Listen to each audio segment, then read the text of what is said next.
Alrighty folks, welcome back to the channel. My name is Talks Games, and today we are talking about Nintendo's 2025 lineup now that we have the release date for Pokemon Legends ZA. It is actually releasing, I think, a little bit earlier than a lot of us were expecting, which has created some new interesting questions for what we can expect from Nintendo in 2025. So, if you missed the news, the other day, randomly one morning, the Pokemon Company announced that Legends ZA will be releasing on October 16th, 2025. A lot of us were expecting it to release in November. I certainly had discussed the possibility of it being an October game. The way they were talking about it, the fact that it was revealed so long ago, left it open a little bit for me. Also, it is a little serendipitous because X and Y, the other Kalos game, also released in October, but we now know it is releasing on October 16th, 2025, which definitely leaves some gaps in their lineup this year, because people thought that was like Nintendo's big holiday game. We just assumed like, okay, this is going to be the big one. And right now, we know a lot about Nintendo's 2025 lineup, and frankly, if they don't have another game to announce, then sure, that's fine. They could get away without releasing anything else this year, because we already know about a lot. We don't have dates for Metroid Prime 4 Beyond, Kirby Air Riders, Hyrule Warriors Age of Imprisonment, or Dragon Drive, but if they stick to a one game per month cadence, they could get by. That's enough to coast through the rest of 2025. However, Nintendo does normally do 2 games a month during the holiday period, and since this is the Nintendo Switch 2's first year, I think they want to start things off with a bang, right? I think they want to get things really going with some great first-party software to make this a must-buy console, and you could argue they're already at that point with the likes of Mario Kart and Donkey Kong Bonanza releasing a few months prior. Then you have Kirby Air Riders and Hyrule Warriors, but really, Pokemon and Metroid, 2 of the biggest holiday games, are on Switch 1. They're not a reason to buy a Switch 2. And Kirby Air Riders and Hyrule Warriors, while I'm excited for both of those games, they are spin-offs that I don't think a lot of people really care about. They're not really going to be selling consoles. Kirby already has a thing coming out this year, so Kirby fans were already going to buy it for Forgotten Lands DLC, most likely. And then Hyrule Warriors, well, we're already getting Breath of the Wild and Tears of the Kingdom and Warriors spin-offs while they do sell well for Zelda. It's not like this big draw to the platform, I feel like. So I feel like they will have another game that is a true Switch 2 exclusive, not a Switch 2 edition, that slots in it to November, now that we know Pokemon is October for sure. I think they're going to have another big exclusive for Switch 2 that really makes people say, I need to own a Switch 2. And once again, just to be clear, if this is the full lineup here, what I have on the screen right now, I think that's good. I'll be happy with 2025 if this is all we end up getting. I'm excited to play every game on this image, except for maybe Dragon Drive. But if this is all they have, that's fine. However, I like to speculate on this channel, and I actually want to discuss the possibility of there being not 1, not 2, but 3 more unannounced games for 2025 that we do not know about. But the first thing we need to do is slot in these 4 games that we have on the right here, Metroid Prime 4 Beyond, Kirby Air Riders, Hyrule Warriors, and Dragon Drive, so we can kind of figure out what we're working with. So, of course, starting in June, we do have Breath of the Wild, Tears of the Kingdom, Mario Kart World, and Welcome Toward June. I think we're good on June games. It is possible that we get a June Direct that has a Shadow Drop, maybe a Prime 2 or 3 remastered pack. That would be a great Shadow Drop towards the end of the month if they decide to do it. But then in July, we have Donkey Kong Bonanza alongside Mario Party Jamboree and the Jamboree TV expansion. August has Kirby and the Forgotten Lands, plus the Starcross World expansion at the end of the month, I think on August 28th. And then we don't have anything for September. October's Pokemon. November's empty, December's empty. So going in order, we know that Dragon Drive is a summer title. I think this is going to release before Kirby and the Forgotten Land. I think we'll get a date in the next Nintendo Direct. Hopefully they show something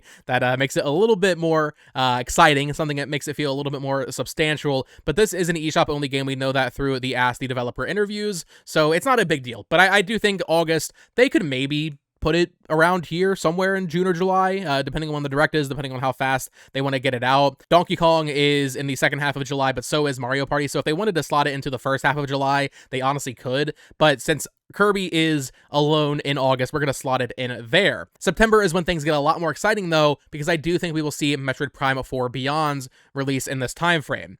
It could be October, it could be November, but we've seen a lot of Prime 4 at this point, and we've seen less of Pokemon Legends ZA. So while I know that doesn't necessarily mean like, okay, of course, Metroid Prime 4 is releasing first, we've seen so much of it at this point, it just feels like a September title. I know Metroid Dread released in October, I know we've seen Metroid games release later in the year before, but something about September, if we want to match it up to other Metroid releases, Mercury Steam's remake of Metroid 2, that was a September game on 3DS. I don't know, something about like the second half of September, maybe, 2-3 weeks before Pokemon, that's feeling right to me for Metroid Prime 4 Beyond. But like I said, it could really slot in anywhere in September or October. That's how I see it.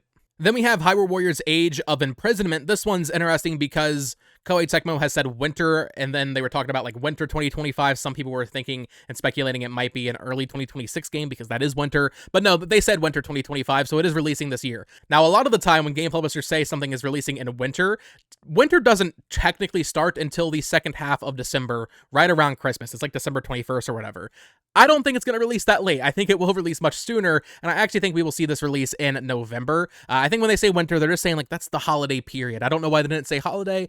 Maybe this is a December title, but even if it's releasing in the first half of December, that's still technically not winter. So we've seen Age of Calamity in the past. That was one of their big holiday games in 2020. In fact, it was their big holiday game in 2020. It was the week before Black Friday release for them. I think we'll see Hyrule Warriors release at the beginning of November. So if you notice here, we're already kind of spacing this out perfectly. If Metroid Prime 4 Beyond is the end of September, you go 2 or 3 weeks and you get Pokemon. 2 or 3 weeks later, you get Hyrule Warriors Age of Calamity. We have a nice cadence to these releases. And then a couple weeks after that, I think we will get Kirby Air Riders.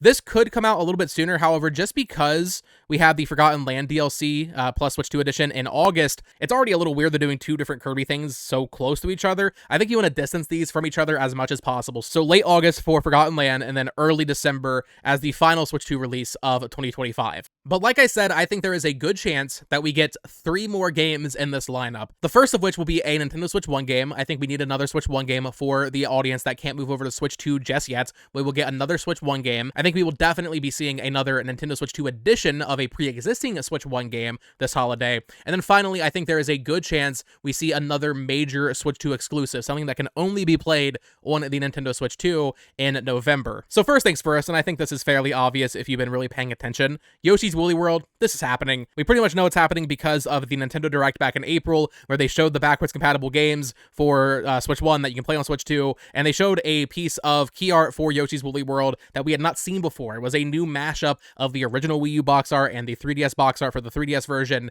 Woolly World is coming to Switch 1 this year, and I think that is going to absolutely be announced in the June Direct. Now, the question is, when does it release? Well, honestly, if the Direct is in June, we haven't had a Switch 1 game in a while. I don't know if you guys noticed this. March was the last time there was a Switch 1 game. It has been an absolute barren year for Switch 1 software. So maybe they'll go back in time and release it in April, or more likely, I think this could actually be sometime in July, maybe around Bonanza, sometime in August in here, because once again, there's still no Switch 1 games releasing in the summer. But for now, I think I'll slot it in to early September. Like I said, Nintendo likes to do 2 games a month during the holiday period, typically starting in that September timeframe. So if our 2 games for September are technically both Switch 1 games, funnily enough, but if we have Woolly World and Metroid Prime 4 Beyond, I feel like that's a pretty good duo of games for that month. Woolly World's really great. If you have not played it, I highly recommend it. I'll be curious to see if they actually do a Switch 2 version. I do have the Switch 2 box art here, but could they have a Switch 2 edition that maybe has some more features versus the Switch 1 version? Maybe it's, 4K textures, that kind of thing. That would be exciting to see for sure. And what's funny is, even before we had that leak in the Nintendo Direct, I was already predicting a Yoshi's Woolly World port for the Nintendo Switch this year before that happened because of the Mario movie. Yoshi is going to play a pivotal role in the next Mario movie, and we haven't had a Yoshi game in so long. Goodfield, the company that makes these Yoshi games, they just released Princess Peach Showtime, so it's not likely they have another Yoshi game ready to go, a new one. So releasing another Yoshi game, and the best one they have at their disposal, really, in terms of a quick and dirty port, Woolly World just makes a lot of sense to get out before the Mario movie and as the next Yoshi title, because we haven't had one in 7 years, almost 6 years. So Woolly World, lock it in. That's gonna happen sometime either in September or even a little bit earlier, I would say. Next up, let's talk about October. This is where things get a little bit trickier, and we could definitely move things around as needed. But I think we need more Mario this year, actually. It's funny because last year was so Mario-focused, and really this year already kind of is with Mario Kart World, Mario Party Jamboree, and Donkey Kong Bonanza. However, here's the thing. Those 3 I just listed are all coming out in the summer. You're telling me that Mario's 40th anniversary is going to start in September, and they aren't going to release anything even Mario adjacent during the holiday period on their new console?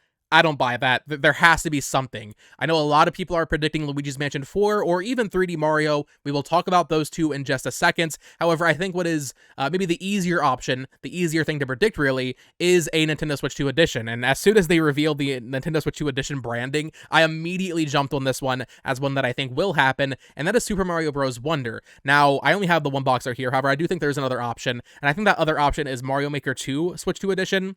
Interestingly, Game Builder Garage is getting updated, the free patch. It's getting a free patch to support mouse controls.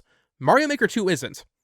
That's weird. So I think a Mario Maker 2 Switch 2 edition is going to come eventually. However, for this holiday, I'm going to say after Pokemon releases on October 16th, I think towards the end of October, we see a Switch 2 edition of Mario Wonder that adds new worlds, new bosses, new places to go, and, new features for the Switch 2. I think that makes a lot of sense. Maybe Mario Maker 2 fits a little bit better, but I'm biased, frankly, and I just want to see Mario Wonder get more content, to be honest. So I think a Mario Wonder Switch 2 edition, just as something this holiday for Mario fans, as part of the 40th anniversary, in the lead up to the movie, it just feels weird to leave it empty, I know Mario Kart World and DK Bonanza and Mario Party are going to keep selling during the holiday. Mario Kart World, frankly, is their holiday title. That game is their holiday title for the next 10 years. It's going to sell every single year, but I feel like they should have something releasing, and I think the most realistic expectation is a Switch 2 edition of Mario Wonder or Mario Maker 2. One of those two games releasing this holiday, because Mario Wonder is one of those weird 2023 games that just didn't get any updates. It didn't get any DLC. So I think they're saving it for the Switch 2 edition, and I do think that will release sometime in late October, around the 2-year anniversary of the game. Another Nintendo Switch 2 edition that I think is possible, although it's not Mario, is Pikmin 4. I just want to throw it out there as a potential there, because it's another one of those 2023 games that just did not have any DLC or updates. So Pikmin 4, maybe not this year, maybe like early 2026 we see Pikmin 4, but regardless, another Nintendo Switch 2 edition, likely leaning towards the Mario side of things for October, I think makes a ton of sense. I just think that would be a really good fit and a smart fit from them in terms of the business perspective of, okay, we need more Mario stuff this holiday season. But now let's talk about the possibilities for that big November game. Now, a lot of people think, in conjunction with the Mario 40th anniversary hype that's about to start happening here, a lot of people think it could be 3D Mario or Luigi's Mansion 4 as a kind of adjacent spinoff. Luigi's Mansion 4, I think, is a distinct possibility, as Next Level Games has traditionally worked on a 3-year development cycle, and, well, what do you know, it's been 3 years since they released a game. However, I think that Luigi's Mansion 4 is going to be a bigger step for them than they've seen in the past, or at least since Luigi's Mansion 3 came out. Mario Strikers Battle League took 3 years, and it wasn't much. I think moving to Switch 2, working in 4K, but also just making this game bigger and better than anything they've made before, I think they're going to take a little bit more time on Luigi's Mansion 4. I would love to be wrong. I hope that's the holiday game. I think that'd be a great pick. I'd be very excited to play it. So I think it is possible it's them. I'm not going to predict it. 3D Mario, similarly, we don't know exactly what's going on with Bonanza. It is likely the 3D Mario team. I think it's possible they're co-developing it with a team like NST, who did Bowser's Fury, but 3D Mario, probably not happening. I think that's maybe holiday next year, or maybe even closer to the movie next year, sometime in the spring or summer. It'd be weird to do Donkey Kong Bonanza and 3D Mario in the same year, but I wouldn't complain. It would just feel a little weird, but also we're getting 2 Kirby games back to back, so that's also odd. But 3D Mario, that feels more like a 2026 thing to me at this point. So I think there's a couple of other options for what could be like a big exclusive. And when I say big exclusive, I mean something that has the potential to sell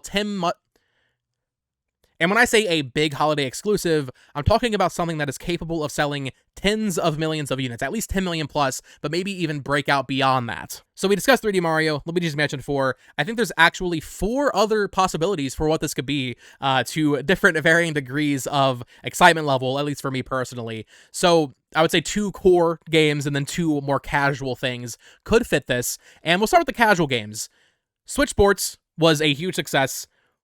EPD4 is seemingly doing Dragon Drive, I guess, and they're certainly the ones behind Welcome Tour, but they don't have like that bigger launch title that we normally expect from them. Your Wii Sports, your Nintendo Land, and even your 1-2 Switch, they don't have much going on this year, assuming Welcome Tour and Dragon Drive are them. I think if it doesn't happen this year, then very early 2026, we will see a Switch Sports 2 or a Switch Sports Resort. It's already been over 3 years since that game released, and while I know a lot of people were a little bit more lukewarm on it, it sold really well and continues to sell really well. And you know what's especially weird about Switch Sports? last year, after the game had been done getting cosmetic updates for, I think, over a year at that point, they added basketball. Why did they do that? That struck me as them reopening the dev files and like getting ready to tinker with a Switch 2 version of that game. Maybe you do just a Switch 2 edition of Switch Sports with new sports added. Maybe do a full sequel. But I think something Switch Sports could definitely make sense as like one of the bigger holiday titles from Nintendo. Although I know not everybody would want to see that, or not everybody would be as excited for that as a a traditional core Nintendo franchise. But it would be a big sales success. We could also see a new Ring Fit. I think pretty early in the Switch 2's life, they want to, cement themselves once again as like, hey, you can have, your Switch 2 when you're playing your games, but also it can be used for fitness. Ring Fit Adventure, I think, sold over 50 million copies. And frankly, I mean, I'm surprised we didn't get a sequel already on Switch 1. So could we see Ring Fit Adventure 2 this year? I definitely don't think it's impossible. But really, the two I mostly want to discuss here, and these are the two I've been talking about for a while, as these could be 2025 titles, especially before we knew what we know now about the Switch's lineup: Splatoon and Animal Crossing. They're stacked right now. These are box arts I mocked up before we knew what the actual box arts look like for Switch 2. EPD5 has not released a game since 2022 when Splatoon 3 came out. I think it is high time we get one of these two games. Now, you would think, okay, well, it's been longer since New Horizons came out. Let's get New Horizons first. And I think that's definitely possible. However, I think there's also the other side of the argument that could be made, and this is what I've been saying for a while, is that Splatoon is a massive sales success, not on the level of Animal Crossing, but it is a big franchise for Nintendo. It is one of the big 4 or even 5, if you count Pikmin, Nintendo franchises that they have all over their stores and all of their branding and stuff, but it's still smaller than the others. Splatoon is still kind of blossoming, and if they want to give Splatoon 4 as much potential as possible in terms of breaking out into a new audience, making it a year 1 title, well, it worked last time. Splatoon 2 came out very early in the Switch 1's life cycle, so I think a Splatoon 4, even if it does feel a little bit fast after Splatoon 2, this could make a lot of sense. Splatoon 3 is done getting updates. I think there has been some talk of some data mine that might suggest there's more gear coming to the game or something like that, but I think Splatoon is something that Nintendo wants to keep active. They want to constantly have a current Splatoon game that they are updating with new content, and they are, supporting in the competitive scene, that kind of thing. Especially in Japan, Splatoon is massive.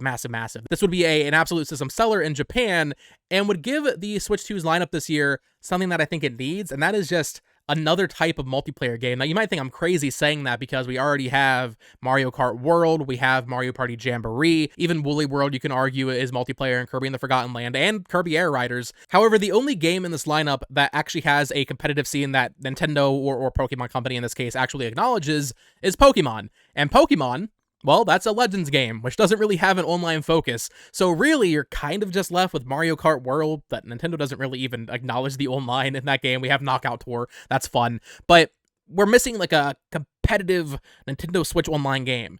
Maybe they think that's Dragon Drive, I guess. I guess I should, note that Dragon Drive could be that game. But if you look back to the Switch 1's lineup in 2017, what did they release? They released Mario Kart 8 Deluxe, they released ARMS, they released Splatoon 2, you could even look at Pokken Tournament Deluxe as another one. They released a lot of multiplayer-heavy games in the first year of the Nintendo Switch, and now that they have Switch Online, I think they want to drive those sub numbers up as much as possible. So this would apply to both Animal Crossing and Splatoon in that case. I'm rambling at this point, but I think one of these two will come out in 2025. I'm leaning towards that big game being Splatoon 4, but it could be Animal Crossing. I would love to hear what you all think in the comments down below.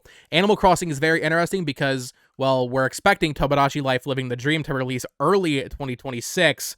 I mean, does that kind of cannibalize Animal Crossing a little bit? Not necessarily cannibalize it. Animal Crossing would do well no matter when it releases, but they're two very similar games in terms of like what the player base is. So maybe you want to get Animal Crossing out first. Maybe you can make that argument as well. Maybe you want to get Animal Crossing out now before Tomodachi Life comes out, because I don't think you want to release these in the same year. But also, I do think they're both close. So maybe you do put Animal Crossing in November and then Splatoon 4 is next summer, that kind of thing. Either way, I do think both games are releasing within the next, 12, 18 months. But for my actual prediction, I'm going to put Splatoon 4 here. I'd be okay with Animal Crossing as well, but I just feel like Splatoon 4 has a little bit of an edge on it in terms of, following what Nintendo's done in the past, specifically with Splatoon 2. I think they want to keep Splatoon going at all times, and Splatoon 3 hasn't had an update in a while now. So let me know what you think in the comments down below. First of all, do you think Nintendo is hiding more games for 2025 that we don't know about? And if so, how many games do you think they're hiding, and what games? What games do you think we could see announced in a June or even September Nintendo Direct for for release this holiday season, or maybe even in the summer. Something we didn't really discuss is the June Direct and how there could be a shadow drop. Maybe we see Metroid Prime 2 and 3 there. There's also that Nintendo Switch Online playtest game that I got to play last October, that weird like MMO thing. That's probably coming out at some point. I just don't know when. I mean, maybe you slot that into the summer, or maybe that's a bigger holiday thing. I'm not sure. We'll see what happens, though. I could be completely wrong. Maybe they only have Woolly World for the rest of the year, and that's actually it. But I would love to hear what you think in the comments down below. But that next Nintendo Direct is going to answer all of these questions, and I cannot wait to actually see what they have for us. And even just seeing more of Kirby Air Riders and more of Hyrule Warriors, that's going to be very exciting as well. So that is going to do it for today's video. Of course, as always, let me know your thoughts in the comments down below. Follow me on Twitter at BoTalksGames. Check out my other YouTube channel at It's Amiibo, where I post Nintendo collecting content. And as always, click on one of these two videos on screen to listen to me ramble even more about Nintendo. Until next time, folks, peace.